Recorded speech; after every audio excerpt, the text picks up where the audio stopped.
Je m'adresse à vous aujourd'hui en ma qualité de cofradé, membre du Conseil du peuple maya, alors que nous nous adressons rarement aux médias et que la majorité de notre Assemblée s'est opposée à cette interview.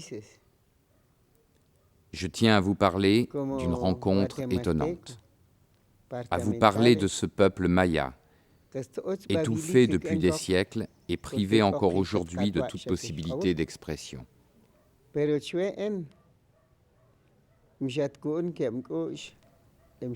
tiens à vous parler de notre culture, de nos croyances et de nos traditions. À vous parler de ce pays, le Guatemala, de cette nature vivante pour laquelle nous avons le plus grand respect. Enfin, je vous parlerai des hommes, et si le rêve ne vous fait pas peur, alors ensemble, nous irons à la rencontre des dieux et des héros de l'ancien Guatemala.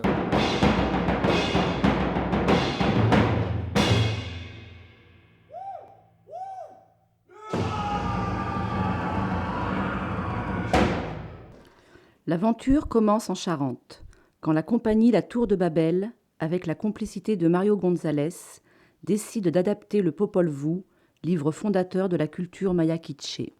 Ça tient avec nous. Elle se poursuit au Guatemala, car la troupe veut associer des artistes mayas au projet.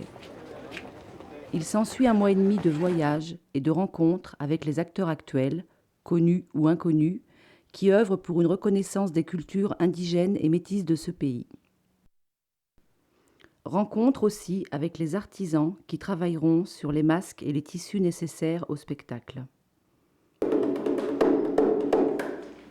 Mais aussi découverte d'un peuple, d'une culture, d'une histoire. Après, c'est le retour en Charente avec 7 Guatémaltèques pour préparer le spectacle.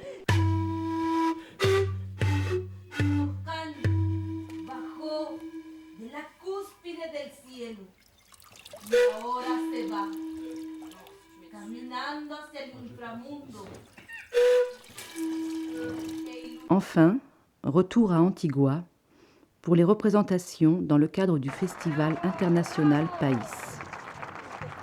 Pour la première fois depuis des siècles, une création intègre la culture et des artistes mayas.